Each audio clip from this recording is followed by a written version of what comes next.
In April 2025, a peaceful tourist town in Kashmir turned into a nightmare. 28 people are reported to have been killed after gunmen opened fire on tourists in Indian-administered Kashmir. Why would they do that? A group of armed terrorists stopped travelers and began asking one terrifying question: are you Hindu or Muslim? Huh, that sounds a lot like terrorism to me. And then they if they say that they're not like the right one. The answer didn't match. They opened fire. Right. 26 innocent tourists were killed. One woman crying over her husband's body. See, this is one of the big differences that a lot of people don't really understand, is that the difference between a war and terrorism is that these terrorists actively target civilians and they kill civilians specifically. They don't go in trying to attack a military base and civilians get killed in the process. They don't, you know, like, they don't try to bomb a place where there are a military area and there's casualties of, like, collateral damage. These people actively target civilians. They do. They actively target them. Yeah, it's like in Rust, where, like, you're sitting out there on the beach ready to shoot some new person. Terrorist laughed, telling her to go tell India's prime minister. Since that moment, India's people are furious. The army is on alert. Pakistan is getting nervous. Well, why would Pakistan be nervous? Shouldn't Pakistan use their own military to find out where these insurgency terrorist groups are and get rid of them themselves? Because, like, if they have a terrorist group in their country, isn't that a problem for Pakistan? And if that's not a problem for Pakistan, then that sounds like Pakistan is a problem. That's what I would say. That's their responsibility. Is the next war loading in 2025? Let's go back, see how it all began. What is this? At the time of independence in 1947, British India was divided into two separate nations. India, which had a Hindu majority population, Pakistan, created as a homeland for Muslims. But the split wasn't as clean as drawing a line on a map. It was violent, brutal, and deeply personal. Over 15 million people were forced to move. Muslims from India to Pakistan, and Hindus and Sikhs from Pakistan to India. Why is Britain over there? Why are they playing civilization over in India? Spices? This is ridiculous. This is why, by the way, this is why a lot of the world hates the West. It's because of bullshit like this. This is a country that they're not even next to. They're in a totally different fucking place. And now they're trying to play fucking, you know, I don't know, civilization, playing Risk with this country. It's insane. But I just wanted you guys to see, this is the reason. And by the way, it doesn't excuse terrorism. Obviously, it doesn't excuse terrorism. It doesn't excuse this to happen. But, like, if you're in one of these countries and your family got displaced, yeah, I wouldn't like Britain either. Slaughtered. Neighborhoods that had coexisted for centuries turned on each other overnight. It became one of the biggest and bloodiest migrations in human history, with over 1 million people dead. Wow. That trauma didn't just vanish. It turned into resentment, and the cracks only got deeper. One of the biggest cracks, a paradise called Kashmir. They mad at Britain? Because I feel like Britain is the one that did this, not even Pakistan and India. Kashmir was, and still is, one of the most breathtaking places in the world. Snow-capped peaks, peaceful lakes, lush green valleys, a literal heaven on earth. They're too far away. Politically, it's been a hell. When the British left, they gave over 560 princely states like Kashmir a choice. Join India, join Pakistan, or stay independent. The ruler of Kashmir, Maharaja Hari Singh, was a Hindu, but most of the people in Kashmir were Muslim. The Maharaja wanted to stay independent, not join either India or Pakistan. But then, in October 1947, tribal militias from Pakistan, backed by its army, launched an invasion into Kashmir to force it into Pakistan. Well, I mean, that's pretty one-sided, isn't it? In panic, the Maharaja turned to India for help. India agreed, but on one condition: Kashmir must officially become part of India. The Maharaja signed the instrument of accession, legally joining Kashmir to India. Want to blame Britain now? Yeah, of course, because Britain are the ones that started this. Just because Britain isn't responsible for every action along the chain doesn't mean that Britain didn't light the fuse. Just like that, the First Indo-Pak War began. That war ended in 1948. And also, it doesn't mean Pakistan is like, look, it doesn't mean Pakistan is good. Like, obviously, I mean, these people are, they're awful terrorists, right? That are like going in here and killing like civilians. Yeah, not everybody in Pakistan, obviously, before somebody tries to take that out of context again.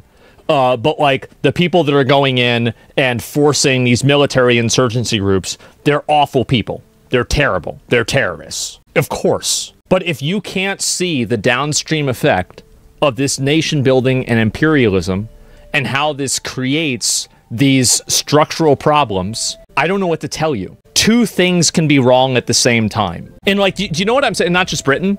Do you know how like I've criticized like Hassan, for example, for not being able to like acknowledge that, you know, there are bad actors on both sides? I think that we're doing the same thing by not acknowledging that Britain was also a bad actor in this situation as well. I do. I think we're doing the same thing. We shouldn't do that. You're very wrong on this one. You need to learn more history. You're flat wrong on this one. Why am I wrong? You're so cool with history, man. It's 500 years history. The Mongols did it. Why is it squarely blamed on Britain? Because the Mongol Empire doesn't exist anymore. So it'd be pointless to blame a group that had nothing to do with it. That doesn't exist. So this is the way. Well, let me read this. You only engage with the dumbest people in chat. Who is it? You would know why Britain was forced to partition India? Britain. Has it ever occurred to you that going halfway across the world and trying to control a foreign people is a fundamentally bad idea? At a very base level, this is a bad idea. I understand that Britain in the situation probably thought that they had to do this. But if you're constantly going around controlling countries, running these countries, and you have no connection to their culture, you have no connection to their religion, you have nothing to do with them, and you're making decisions for them, if you think that's going to go well, like the USA, and how's that worked out for us? Great point. Bad. Oh, jeez. I do disagree in some instances. It was a different world then. That's not even what I'm saying. I'm not even discussing that. It's not even my point. You say it like the US, but Britain is still doing it today as well. Look, here's my point. I think that the amount of imperialism and the amount of oversight that foreign countries do on countries that do not have the same race, culture, traditions, or religion as them, making decisions for them, enforcing their will on these countries, I think this is a recipe for disaster. It is, and I think historically, this can be proven in so many cases, and I think a lot of the current conflicts that we have right now are the result of that happening. So, I don't see how you can ignore that. I don't see how you can say that's not happening. You don't lose anything by acknowledging that this is true. It doesn't mean that the West is evil or the West is bad. It just means that maybe we shouldn't meddle in people's affairs so much, and then maybe it wouldn't create these problems that happen down the line. It's not unreasonable to think that way. There's nothing that's unreasonable about this at all. If you're going around and you're fucking taking over countries and then trying to make decisions for them, you're going to have problems. I don't know what to say. Like, there's so much. I completely agree. Isolationist. It's not isolationist to not actively take over a country and force your military will on them. That's not isolationist. There's a massive fucking spectrum between these two things. Some people just don't understand this. It's kind of wild, personally. As I said, I think this is the exact same as not acknowledging the this stuff with Israel and Palestine. It's the exact same thing to me. You are correct that it's morally wrong. However, it was massively beneficial for the British Empire. So, I'm going to read your message here. I mean, this guy's a fucking nerd, right? I mean, look at his name. Absolute fucking nerd. And so, yeah, that's right. I understand why Britain did it. I think everybody understands why they did it. But all I'm saying is that doing it was a bad thing. If you can't acknowledge that, I don't know what to say. And I know that they did it for money, they did it for whatever reason, sure. If you can't acknowledge that you or people that you're around, if you can't acknowledge the truth of a situation, you're lying. That's it. Acknowledge the truth of the situation and look at why it's happening. I'm not asking people to say that Britain is evil. Of course you can understand why they did it. But this is what happened, and this was the result. Anyway, that's my point. I think this is a very fair point. I think the people that are disagreeing with me are ideologically captured. That being said, let's move on. And we'll like, I mean, at the end of the day, This is like the first minute of the video. Who cares about this, right? I mean, we're going to argue that imperialism is bad. I'm not going to convince anybody about this, you know, like right now, okay? That war ended in 1948 Okay, that was pretty with fast. a ceasefire brokered by the United Nations. Anyway. But the damage was done. Kashmir was now divided. India controlled about 2/3 of the region. Pakistan controlled the rest, which it still holds today as POK, or Pakistan Occupied Kashmir, POK. The UN called for a referendum to let the people of Kashmir decide their future, but that vote never happened. And since What a surprise. That sucks. Since then, Kashmir has remained the bone of contention in every major conflict between the two nations. India and Pakistan have fought 4 wars in total. 1947 to 48, the first war, right after partition over Kashmir. It's about to be 5. 1965, another full-scale war, Holy again shit. over Kashmir. 1971, the most devastating war, but this time not about Kashmir. It was about East Pakistan, where India supported the independence movement that eventually created Bangladesh. 1999, Kargil War. Wow. Pakistani soldiers and militants, I didn't even know about this. disguised as locals, infiltrated Indian territory in the Kargil region. India launched a massive counterattack operation and pushed them back. Wow. In each of these wars, India emerged stronger militarily. But the cycle of hatred and mistrust never broke. And when war didn't work, Pakistan tried something else. By the early 2000s, a new kind of war had begun. A shadow war. Terrorism became the weapon of choice. It does seem like, I mean, again, this video could be biased, but from this, the way the video is prescribing this, it seems like Pakistan is the aggressor in every single one of these instances. That they're the ones that are starting at every single one. The video could be biased. It's important to keep in mind. Just quietly, with backpacks, guns, and suicide vests. Attacks on civilians became a tool to destabilize India, especially in Kashmir. One of the most horrific examples, Mumbai, 26/11. On the night of November 26, 2008, 10 terrorists from Pakistan arrived by boat on the shores of Mumbai, armed with AK-47s, grenades, and explosives. They split into teams and launched simultaneous attacks across the city. The Taj Mahal Hotel, the Oberoi Trident Hotel, Cafe Leopold, a Jewish community center, Shivaji train station. For nearly 60 hours, Mumbai turned into a war zone. More than 170 people died, including American, Israeli, and British citizens. Over 300 were injured. The only surviving attacker, Ajmal Kasab, was captured alive. His interrogation revealed detailed planning and training, all traced back to Pakistan-based terror group Lashkar-e-Taiba. Then came Pulwama in 2019. A suicide bomber rammed a vehicle full of explosives into a convoy of Indian paramilitary forces. So it's just every time, I mean, why can't Pakistan keep these people under control? Yeah, I don't get it. Video is probably biased, but with my knowledge of the situation, Pakistan has more of an incentive to be aggressive than India. In Pulwama district, Kashmir, 40 soldiers were killed instantly. It was the deadliest attack on Indian security forces in decades. The terror group, Jaish-e-Mohammed, based in Pakistan, claimed responsibility. India's response? Swift and bold. In the early hours of February 26, 2019, Indian Air Force jets crossed the border and bombed a terror training camp in Palakkad, Pakistan. This was unprecedented. The first airstrike on Pakistani soil since 1971. Pakistan responded by sending its own jets, leading to a short but intense dogfight. One Indian pilot, Inhanandan Varthaman, was captured, but returned 2 days later as a peace gesture. The world watched nervously. Well, that's good. 2 nuclear-armed nations, one spark away from disaster.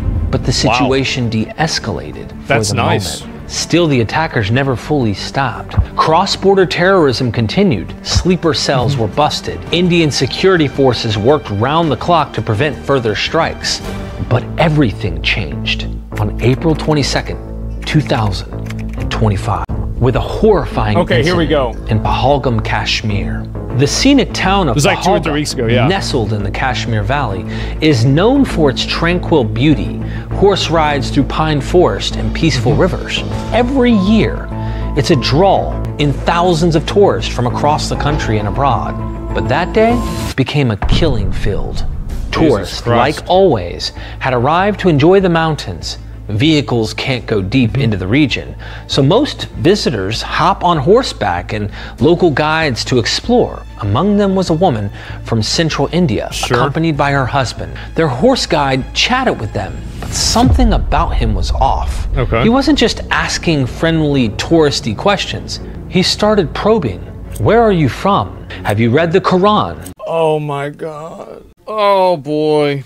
Oh boy, here it is. All right, yeah, I didn't see any of this at all. Are you Hindu or Muslim? The woman tried to brush it off, but then she heard him whisper on a call. Go with plan B. Guns are in place. Panic surged through her veins. She discreetly messaged India's intelligence tip line, a hotline most tourists wouldn't even know about. But before the agency could act, it was already too late. Around 6 to 7 armed men dressed like locals suddenly appeared out of nowhere. Not military uniforms, civilian clothes, horses, and hidden weapons. Yeah, sure. But what they carried wasn't small arms. It was full-blown automatic weapons. They started pulling terrorists off horses, shouting at them, "Are you Hindu or Muslim? If Muslim, read the Quran. If not, they opened fire." Bullets flew in all directions. Screams echoed through the valley. The attackers didn't care if there were women, children, or elderly. Anyone who couldn't answer in the way they wanted was shot. 26 innocent tourists died on the spot.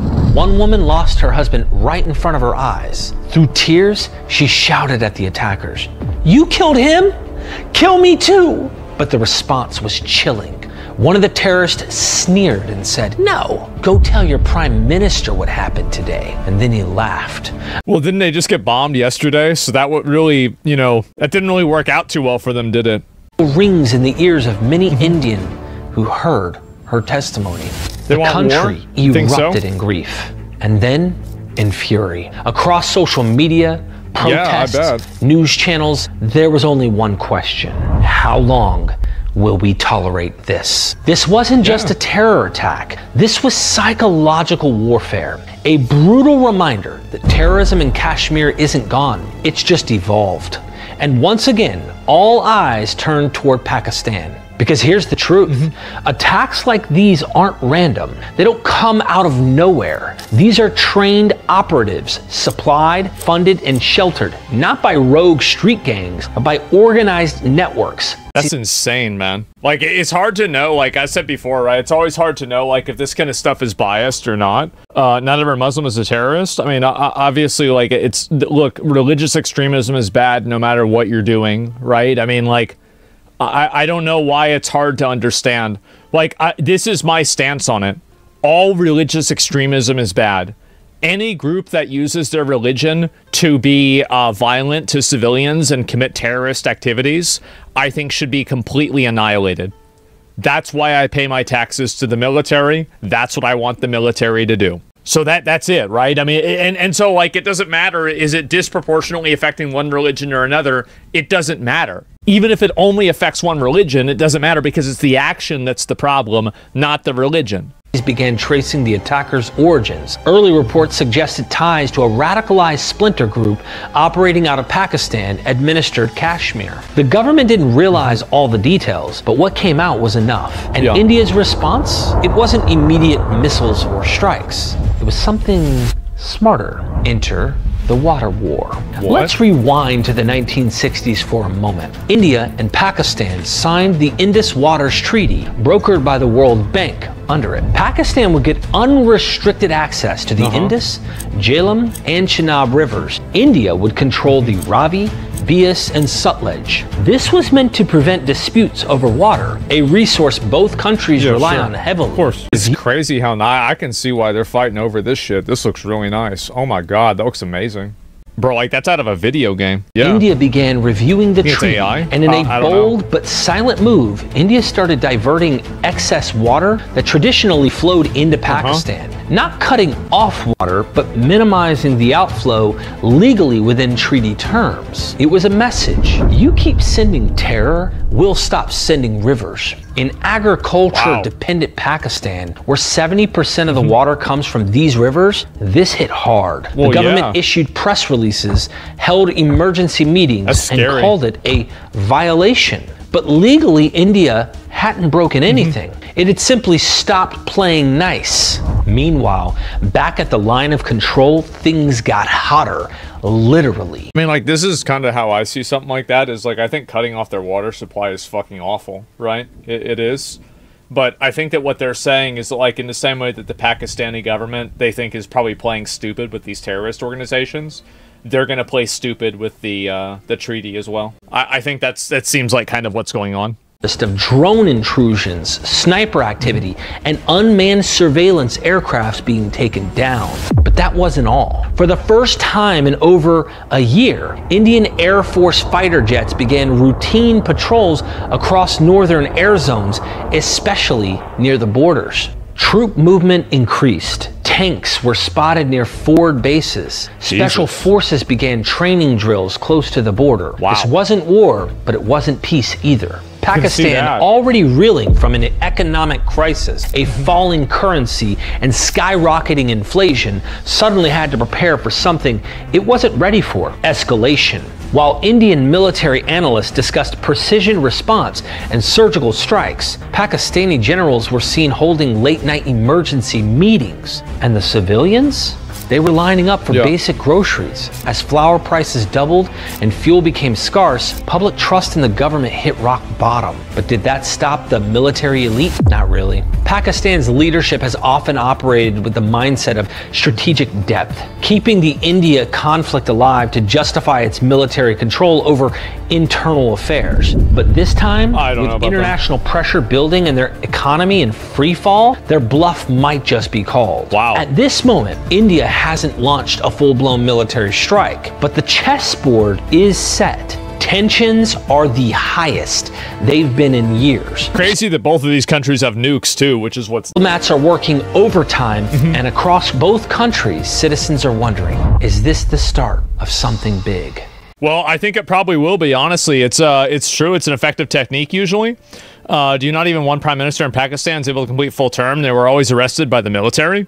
Yeah, I mean, like, that sounds pretty bad. I mean, the thing is, whenever I look at the video like this, it's very obvious to me that, I mean, like, I don't know. It seems like it was biased in favor of India, and like it was pretty much one-dimensional. But like some conflicts are like that, right? I mean, there's a good side and a bad side, right? I don't know whether that's true or not, but like my skepticism, you know, like shield kind of goes up when I see that every single instance that's shown in the video is an instance of, you know, like one person being the aggressor and the other person not being.